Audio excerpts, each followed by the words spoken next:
When is it better to let my home go to foreclosure? Interesting question.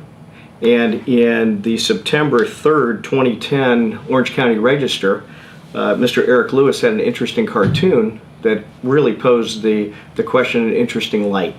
1 in 5 mortgages at that time were underwater, and that created the unique situation where a lot of people faced this exact question.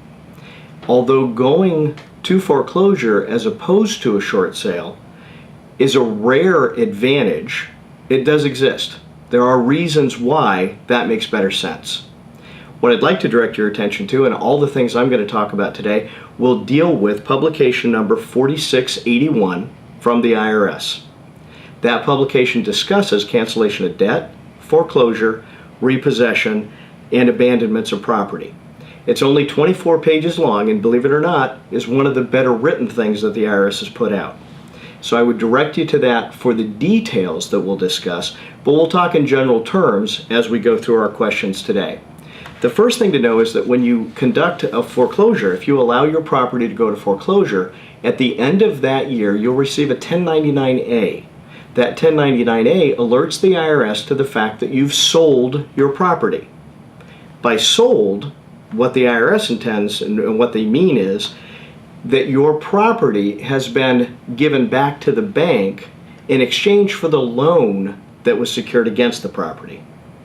And that's exactly how that sale will be conducted by your tax preparer in your tax return. Let's look at an example. We've got a loan amount of $1 million and a tax basis of $500,000.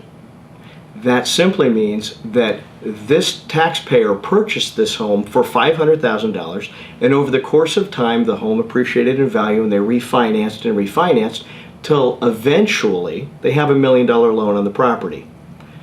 2009 hits, things go sideways, and this taxpayer has allowed his property to go back to the bank in foreclosure. The million less the $500,000 of basis means this taxpayer has a $500,000 gain at foreclosure. Now, if this was his principal residence and he'd lived in the property for 2 years or longer and he was filing a married filing joint tax return, he would be able to exclude that gain under Section 131 of the Internal Revenue Code, which means effectively there will be no tax consequence whatsoever to this taxpayer in this foreclosure.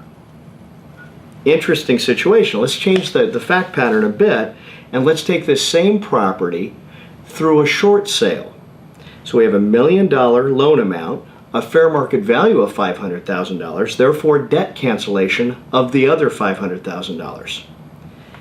Qualified debt of that $500 was $350, and non-qualified debt of $150. In this case, there's going to be a taxable cancellation of debt because the short sale doesn't take into account the full value of the loan. It only takes into account the fair market value, the sale price. So the other $500,000 of debt cancellation is comprised of $350 that's qualified, therefore can be relieved under current tax law, and another $150 that will be taxable.